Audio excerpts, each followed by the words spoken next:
Good evening and welcome to tonight's meeting of the Burbank City Council. We will begin the evening with an invocation given by Reverend Bob Drummond from the Emmanuel Church in Burbank, followed by the flag salute led by Boy Scout Pack 212 of Burbank.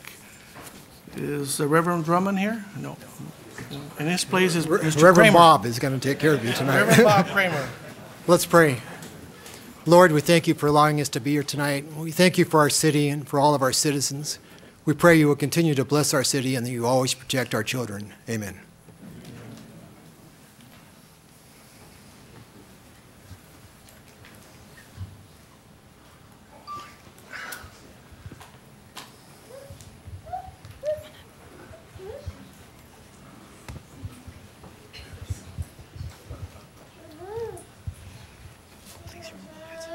Please remove all hats and coats.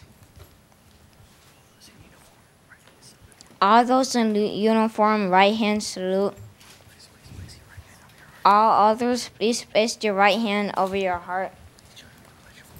Please join me in a pledge of allegiance. I pledge allegiance to the flag of the United States of America and to the republic for which it stands, one nation, under God, indivisible, with liberty and justice for all. Two.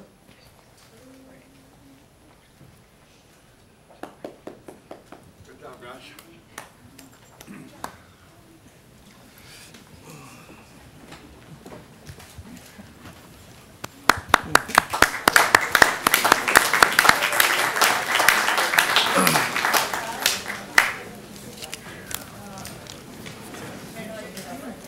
Yeah. Thank you, Mr. Kramer, and also thank you to the Boy Scout Pack 212 of Burbank. Roll call. Here. Mr. Golonsky. Dr. Gordon is absent. Mr. Talamantes? Here. Thank you. Tonight we have two announcements and one presentation before we move on to the regular agenda.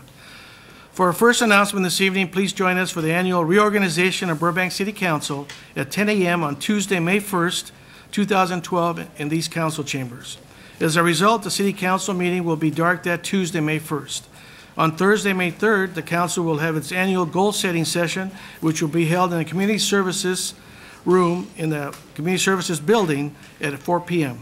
The next regular scheduled Council meeting will be on Tuesday, May 8th, 2012 in these council chambers.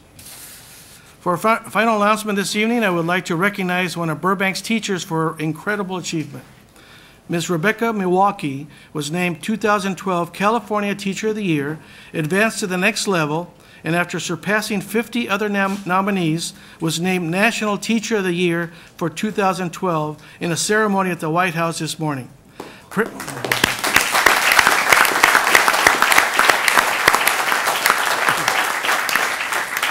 President Obama described Ms. Milwaukee as a definition of above and beyond. Ms. Milwaukee has been teaching for more than 14 years, including 9 years at Luther Burbank Middle School, which is my alma mater, and Mr. Fladd's alma mater as well, where she teaches general education and gifted and talented education classes. She is faculty chair and serves on the school leadership team. It's professionals like Ms. Milwaukee, with her classroom skills combined with her dedication to the youth of the community, that make Burbank such an amazing place to live, work, and play. Therefore, I would like to take this opportunity to formally recognize Ms. Milwaukee's amazing achievement and state how very lucky Burbank is to have educators like her in our schools. Congratulations.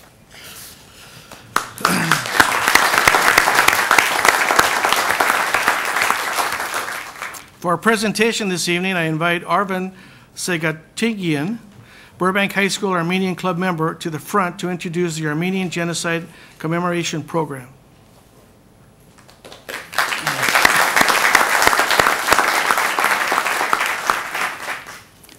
Good evening. My name is Arvin Setagayan. I'm a senior at Burbank High School and vice president of the school's Armenian Club. Today, we are marking the 97th anniversary of the Armenian Genocide to remember the 1.5 million lives lost at the hands of the Ottoman Turks between the years of 1915 and 1923. Please join me in a moment of silence to honor the victims of the Armenian Genocide.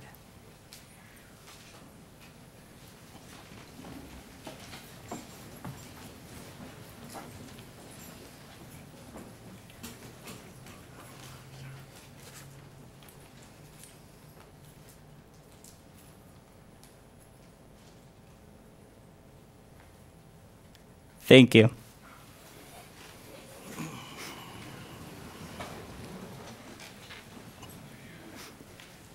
Now I would like to invite Aras Marjunian and Naira Markarati, two members of the Burbank High School Armenian Club, to present a genocide survivor's testimony.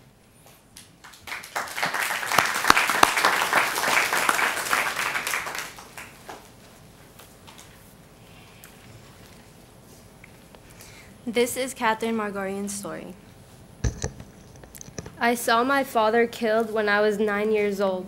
We lived in Palu in the mountains. My father was a businessman. The Turks, they ride in one day and get all the men together, bring them to a church.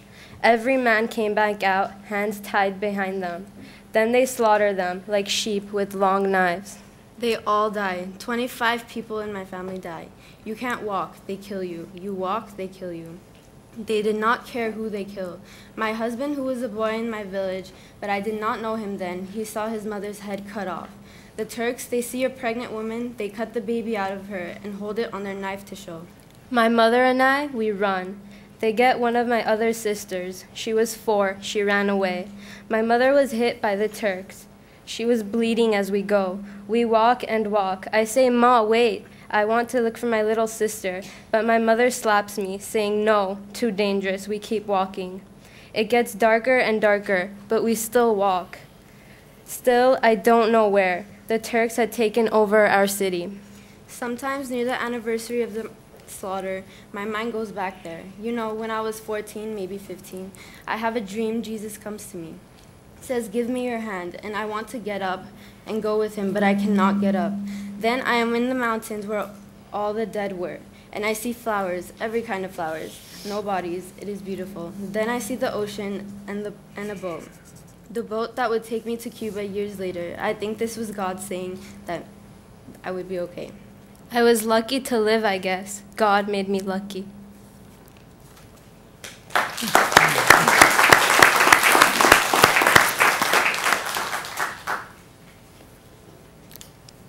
Now we would like to present a genocide awareness video that is prepared by the Armenian Club and Burbank Varak Armenian Youth Federation chapter.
In 1915, the Young Turk regime sought to eliminate the entire Armenian population living in Western Armenian territories in the Ottoman Empire. 1.5 million Armenians were murdered at the hands of the Ottoman Turks.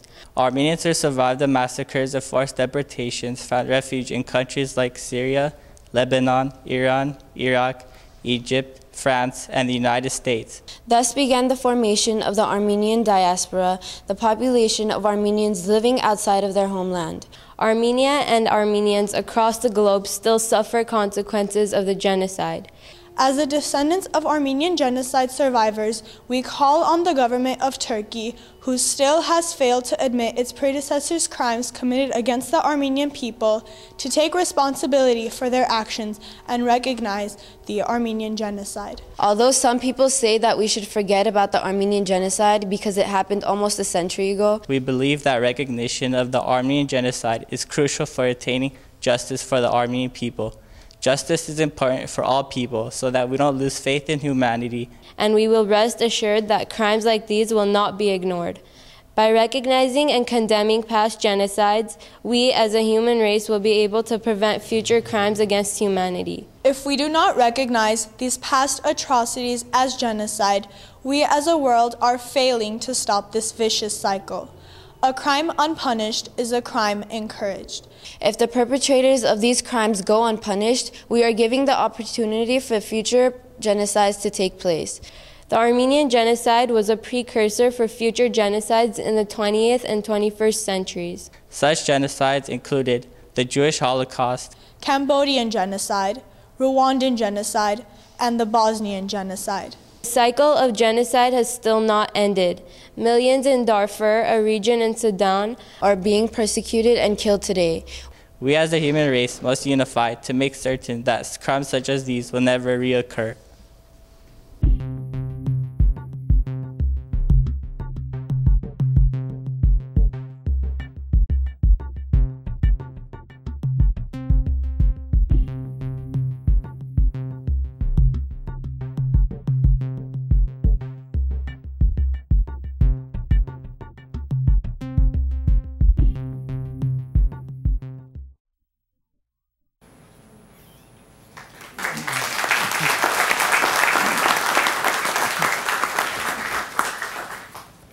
I hope that after watching this video, we'll stand together to end the cycle of the genocide, to make sure that crimes against humanity do not occur anywhere in the world again. It is my honor to invite Annet Kargodorian to present the Armenian National Committee of America Burbank's message. Good evening. As he said, I'm Annet Kargodorian. I'm the board member with Armenian National Committee of America in Burbank. But instead of giving you facts and figures about the genocide, which you've undoubtedly heard many a time, and some of which were mentioned in the video, I want to tell you a personal story which had a direct impact on me, and that might surprise you considering my relatively young age. But it's a story about my father and his family. My father was born at the very end of 1919 in Maraş, Turkey. And at that time, in the teens, actually, his father, my grandfather, was very well-known, very respected. So they actually led a fairly decent life in the teens. However, in January of 1920, there was quite a severe uprising, and about 300 people in that community, 300 Armenian people in that community, instead of being slaughtered, decided to escape. So these 300 people, including my father, who was 2 months old, and his family of 6 siblings, or 5 siblings, 6 is him, and his parents, decided to escape to a hospital called Beit Shalom, which was in Maraş, Turkey. But, of course, at that time, you can't just leave the house and say, bye, we're leaving, because you would have been shot. So they had the houses that were close to one another, or in some cases, sharing a wall. They would break the wall, cut a hole in it from one house to the next house, then break the other wall so they could go from this house to the next house, and so on until they reached the hospital, Beit Shalom. So 300 people congregated in this hospital for about 30 days. And they got food by going back through the hole. 1 or 2 people would go back through those holes in the walls to get food from the houses, whatever happened to be there, and bring them back. It was rather typical for the Turks to, anytime that they saw a group of Armenians congregated in a building, they would cut off the water supply and set fire to the building. This is exactly what they did with the hospital. They realized after a few days that there were 300 Armenians in there, so they cut off the water supply set fire to the building. However, my grandfather had built that hospital. And the reason that he hadn't been hurt before the 1920 period was because he was highly respected. He had built schools and hospitals and mosques even, so they actually had let him alone up until the 1920. So since he had built the hospital, he knew where the water pipes were underneath. So everybody started digging, and they got the water, put out the fire. So those 300 people were actually saved for the time being. The Turks thought, oh, this is a miracle. How could that possibly happen? It's a mark of God, and they actually left. So these people went back to their homes. Some decided to walk out and try to walk to Syria outside and leave Turkey. This is January 1920, quite cold, frigid, icy. Some people died. But my grandfather's family was actually rather well off at the time because they were quite respected in the community. And he, in order to fully escape permanently, he ordered a car in 1920, which is a big feat considering. So in order for him not to arouse any suspicions to the city, he ended up going to the city center on purpose to remain visible, highly visible, but at the same time his wife and his 6 children were preparing to depart. So when it was evening time, they all packed in the car and they went off to Syria. One of the biggest fears for my grandfather was he had 4 daughters at the time and 2 young sons. And the daughters happened to be relatively cute, blonde, green-eyed, blue-eyed children. And it was very customary at that time to steal the young children and give them to Turkish families. So he was very afraid of that.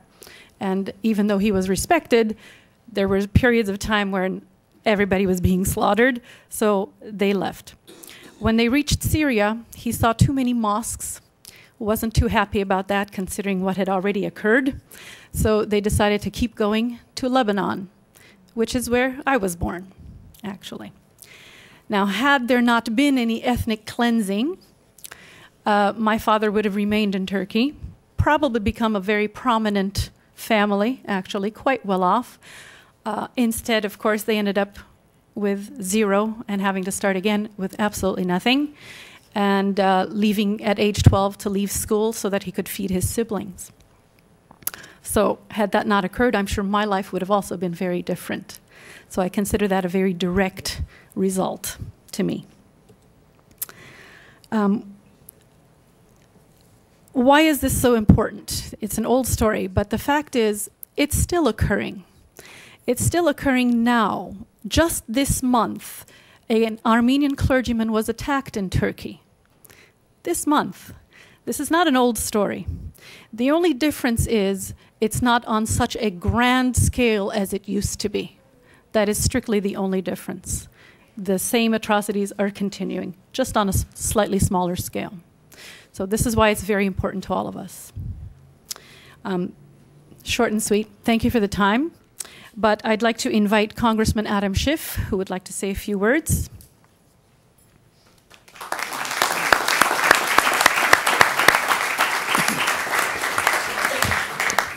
Thank you. It's a pleasure to be before you, and Mr. Mayor and council members, I want to thank you for this beautiful commemoration. I'm very proud to live in a city that so beautifully recognizes the Armenian Genocide and has the courage to speak out on this incredibly dark chapter in the history of mankind. Right now, as we meet halfway around the world, another brutal dictator is murdering his own people by the thousands. And as we speak, a courageous American diplomat is reporting back to the United States and reporting to the world of the atrocities being committed there. The dictator is Bashar Assad, and the diplomat is a humble man named Robert Ford. And his reports are in the best tradition of American diplomacy, and they harken back to the time when Henry Morgenthau was our ambassador to the Ottoman Empire. And he brought to the world's attention the horrors that were going on, the effort by the Ottomans to wipe out an entire people.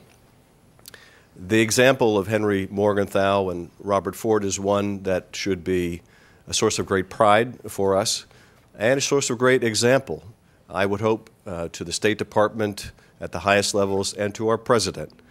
We were deeply disappointed today that the President did not recognize the Armenian genocide. We do ourselves no favors, we do Turkey no favors when we fail to speak plainly the truth about genocide. How can we have the moral authority to speak out in Syria when we are subject to the claim, yes, you will speak out about the murder of thousands of Syrians, but not the murder of millions of Armenians? That is not a principled position for us to take. Even as we worry about the Armenian community in Syria, the very survivors of that march into the desert, we must speak out about what happens there. Indeed, we have to speak out about human rights abuses and atrocities wherever they occur. And this is all the more true when it comes to genocide. We cannot pick and choose our genocides. We must recognize them. We must speak forcefully about them. As Elie Wiesel once said, the denial of genocide is the final chapter of genocide. And we are, therefore, in the final chapter of the Armenian genocide. And when people ask, why should we care so much about something that happened so long ago, the genocide still goes on in this campaign of denial. It is still a very fresh injury, and we should care because it undermines our authority to speak with conviction about what's happening today. And we owe it to the memory of those who were lost. So I thank you again, members of the city, and I thank the students for their beautiful presentation. In these young Armenian children, in their devotion to their language and their culture and the faith of their parents and grandparents and great-grandparents for generations, we see the success of the Armenian community and we see the failure of the Ottoman Empire. Their effort to wipe out a people was a terrible, tragic, but miserable failure. And the Armenian community, Phoenix-like, has risen from the brink of destruction to be a source of great pride. And we know that those that were lost in the desert must look down on all that the Armenian community has accomplished with the most profound sense of pride. And we thank you again. Have a good evening.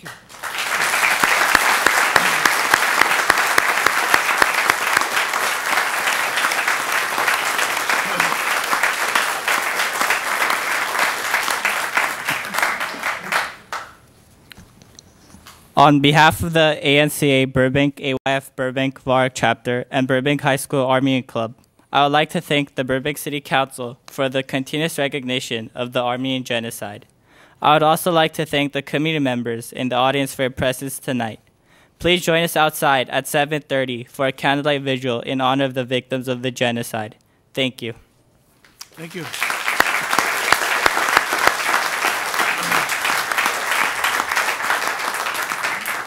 I'd like to thank Congressman Schiff. Thank you very much for being here. And thank the students for your touching presentation. At this time, I'd like to also invite Silva Kakechian, Chair of the Armenian National Committee of America, Burbank and Genocide Commemoration Committee, and Annette Kargodian, Secretary and Community Relations Person for the Armenian National Committee of America, Burbank, to join me at the podium to accept a proclamation in honor of the Armenian Genocide Remembrance and to share with us some words about the remembrance.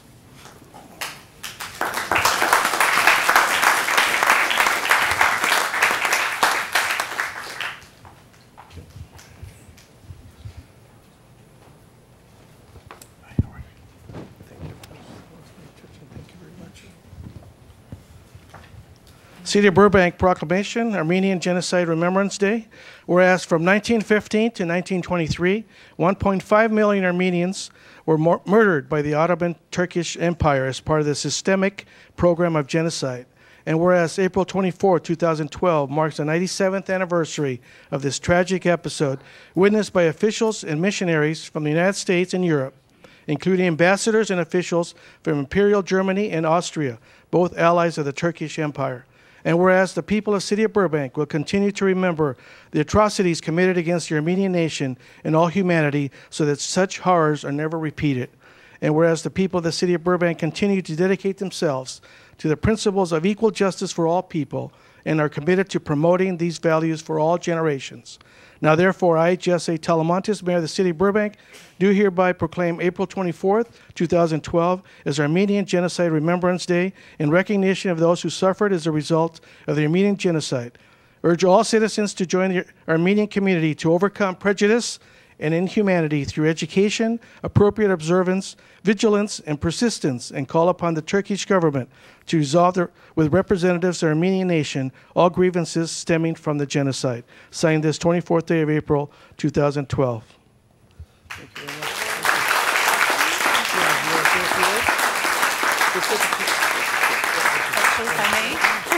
I'm stealing your microphone. We just have a very small gift for you and for the city council members as a little remembrance of places in Armenia, actually. So just a small little gift for each person. By all means.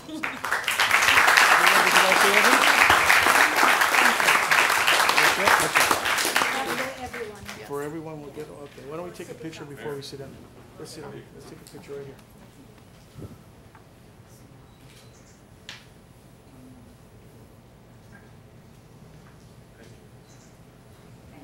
Thank you very much. Thank you.